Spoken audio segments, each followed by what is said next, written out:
Hey guys, welcome to your Daily Smash for Monday, September 22nd.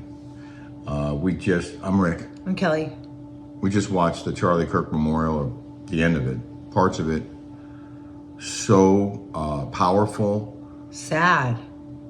How impressive was Erica, his widow? Jeez.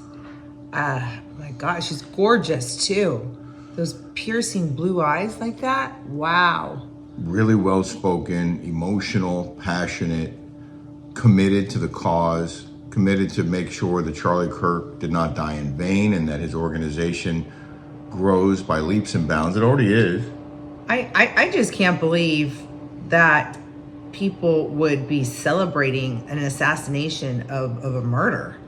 Like how sick and twisted The are president you? talked about that. It's the worst kind of behavior. And people are being punished for it, rightfully so. Wouldn't you agree? Well, yeah, and like you said, people are like, "Oh, it's the First Amendment right." Is it not when you're working for somebody? No. Was it a First Amendment right when I told Andy Cohen that I didn't believe in the mask and I wore a Drunk Wives Matter hat and I didn't want to social distance or take the jab and all that stuff? Was that freedom of speech? Well, No, they fired me for it because they didn't like what I had to say, And that was their right. That happened. Well, you didn't say it on the air, though. I and never that's a said it big on. difference. I never said it on the air. And there are a lot of conservative voices, actors and others who've been canceled or kicked off of platforms for saying things that the other side didn't like. Conservative voices. It's happened repeatedly over the past. Well, what few about years. Jimmy Kimmel? Was clapping and cheering Well, when Tucker Carlson got I have the bullet. that. I actually have that here. Jimmy Kimmel. How about, I don't have the Tucker Carlson. I have the Roseanne Barr tweet. Kimmel, with his fake outrage, shows the hypocrisy at its height. Jimmy Kimmel about Roseanne Barr said, ABC to their credit, didn't waste any time. They canceled her show today.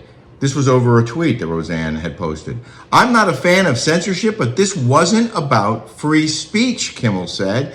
It was about consequences for saying something vile.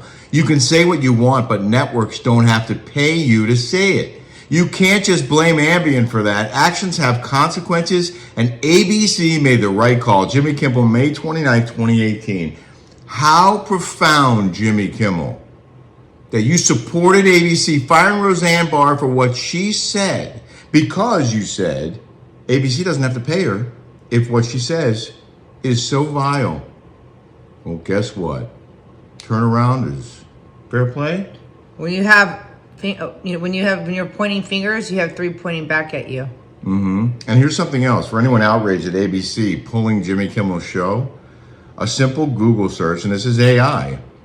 The specific regulation that prohibits broadcast licensees from falsely reporting on crime or tragedy is 47 CFR 731217, also known as the Broadcast Hoaxes Rule. This rule prevents a station from broadcasting false information about a crime or catastrophe if the licensee knows the information is false, it is foreseeable the broadcast will cause substantial public harm, and the broadcast directly causes that harm. The regulation defines public harm as immediate damage to property or public health and safety or the diversion of law enforcement. He flat out lied, and the FCC has rules against lying on television. And there was something else. Beyond legal boundaries, there are social consequences that the First Amendment does not prevent. These consequences can include loss of employment. Companies are not required to host, tolerate, or platform someone's speech. There you go. So all these people outraged about Jimmy Kimmel, there's precedent, there's law, and Kimmel himself said it. So Yeah. There it is. There were a couple hundred. That guy's not funny. Let's just be honest. It's not. He's not funny. And as I said last week. And there's this thing that someone sent me about Johnny Carson. Johnny Carson said, when you're an entertainer and you start going down that rabbit hole of politics, you're going to lose half your audience. Point blank, end of story. It's dangerous. Yeah. Well, he lost more than half his audience. He was down to 1 million viewers a week, lowest rated of late night. They're paying him a lot of money. And then he did that. And he was going to double down. The next monologue, he was going to double down and go even deeper on it. And they were like, nope, you're not doing that. So they shut him down. And rightfully so. And as I said last week, that Monday show where he said what he said was a perfect opportunity for him to do something nice and say something nice. You know, don't be a jerk. But he can't help himself. And then Governor Newsom, instead of posting something really nice about Charlie Kirk and saying we can all have our differences, but let's mourn the loss of this very wise, very open, very, religious man who was trying to engage in dialogue with our young people. Because of his horrific music, California will indefinitely suspend Kid Rock from performing in the Golden State. You're welcome. Well, isn't that's communist right there. That's a dictator. That's a fascist. Oh yeah. That's a bigot. It's okay. Right there. It's okay if you. I don't care if it's a joke or not. Like, you're the governor of California, and you're going to make a joke or actually try to ban Kid Rock from performing in your state. I don't believe he's serious. But what message are you sending? Well, he's sending the fascists. You're going to control what people can and cannot do. That's fascism. It's more hypocrisy. They're all hypocrites. Yeah. All of them are just such freaking hypocrites, and they're dangerous. They're dangerous, and they're mean-spirited, and I mean, just look at the Reddit people. They're all the same. They're awful, like vile, scum of the earth people that want to hurt and inflict some kind of pain. It's weird, and it's dangerous, and they're disgusting, vile humans. It needs to stop. Ugh. More than 200,000 mourners gathered for the funeral Jesus. of assassinated conservative activists. It's really not a funeral, it was more of a memorial service for Charlie Kirk on Sunday in Arizona. It was 5 hours long. It was as fiery as it was somber. Capacity crowd at Arizona Cardinals Glendale Stadium. Can we talk about how they had a bulletproof what is it? Glass around? Protective shield, basically. And we had just talked about that. What are we living in? Like, what time are we living in? Where we have to wear, we can't just speak. We have to have bulletproof glass surrounding you because you are afraid of what those crazies are going to do. It's insanity. It's crazy. Donald Trump spoke at length, and I just want to read a couple of his quotes. Today, America is a nation in grief and a nation in shock and a nation in mourning. He called Charlie Kirk one of the brightest lights of our time. He died doing what was right for our nation. Our greatest evangelist for liberty became immortal. He's a martyr now. None of us will ever forget Charlie Kirk, and neither now will history. He will live forever in the chronicle of America's greatest patriots. The president said Kirk was killed for one reason, and for one reason only. He was winning. He was winning on college campuses when he took his prove me wrong pop-up tents to liberal, or as they like to call them, progressive schools for open debate. Progressively horrible humans. He talked about progressively getting worse. The losers who've been celebrating his death. He talked about the investigations ongoing into who may have supported or assisted not just the shooter, but Antifa and others who are spreading this kind of violence across America.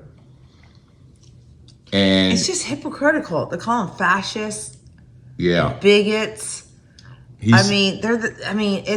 That's fascism.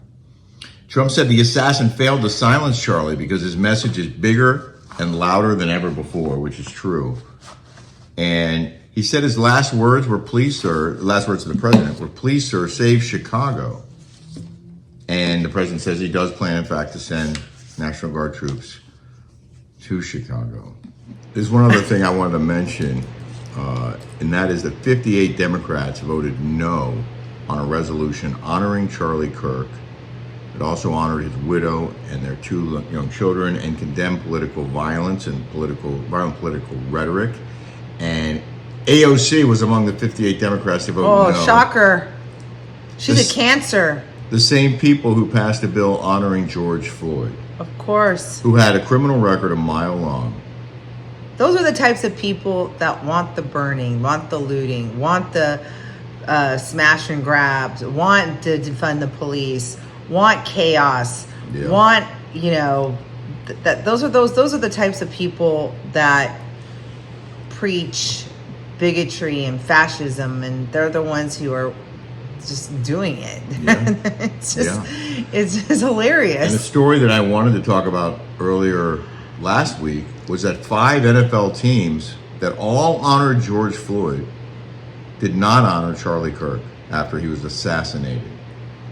And those teams include the Minnesota Vikings, the Indianapolis Colts, the Cincinnati Bengals, and the Baltimore Ravens, and the Detroit Lions. All 5 of those teams honored George Floyd, chose not to honor Charlie Kirk, which I think is disgusting. What were they honoring George Floyd? What did he do that spread goodness, that spread the Lord, that spread... What did George Floyd actually do? Can someone riddle me this? Okay, I can tell you what he did. Okay. In 1997, he was arrested for possession of a controlled substance, cocaine.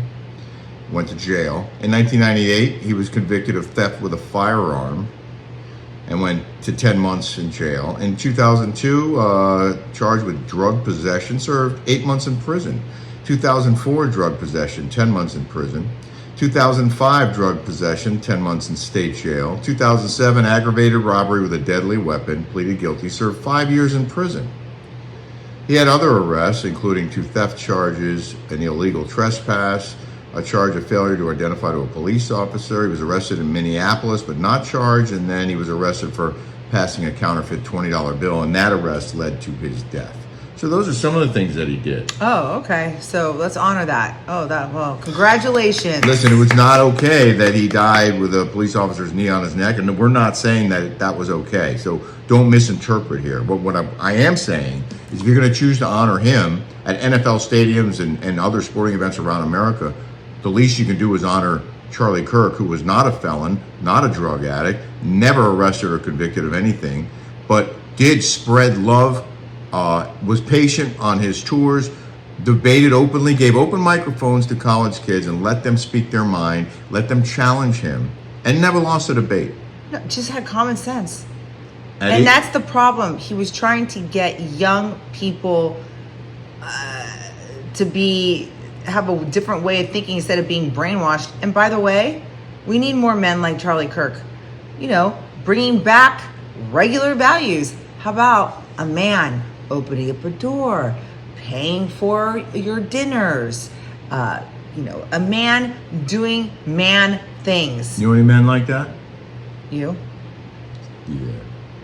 I do. Yes. Well, that's but you know what? It seems like it's an upside down world. Yes. Everything that it should be right is opposite. But I just want to go talk about Erica Kirk's speech really quick. Yeah, okay.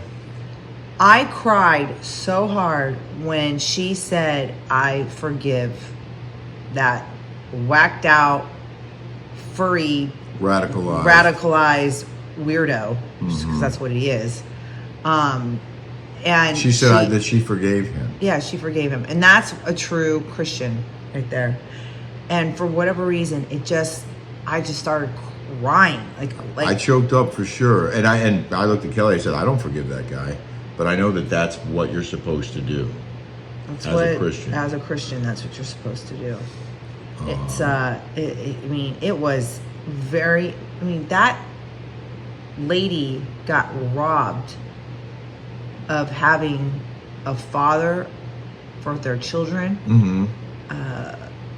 The business that they built together. It's just, I don't know how anybody could not pay tribute to this man. How people are not doing a moment of silence in the NFL. Why? Well, and first of all, the NFL should just stay in the NFL. Yeah. Let's keep politics and everything out. Let's just make it just be sports. Well, That's what they should do anyways. Okay, Point but- blank, end of story. but there's plenty of precedent for them holding a moment of silence before a game.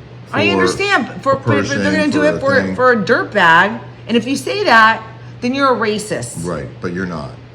I don't need to explain anything to anyone, okay? If they want to call me an effing racist, go F yourselves, fine, okay? I'm not a racist. That's the only way you guys know how to try to win an argument, okay? And it's a bunch of BS. Name calling. Name calling, That that's the same thing they do over has and no over and over. basis. In fact, it's just a way of trying to, like Kelly said, win an argument, a way of trying to denigrate the person because you have nothing better to say. I have a lot of black friends, African American friends, a lot, okay? And they will tell you that I am not a racist. So they need to stop with that stupid ass rhetoric. It's just so annoying. You don't have to defend yourself. We all I know, know that's what I'm it's saying. not I need to true. defend myself. Yeah, it's just. I'm so sick of the name calling. Yeah, I am too.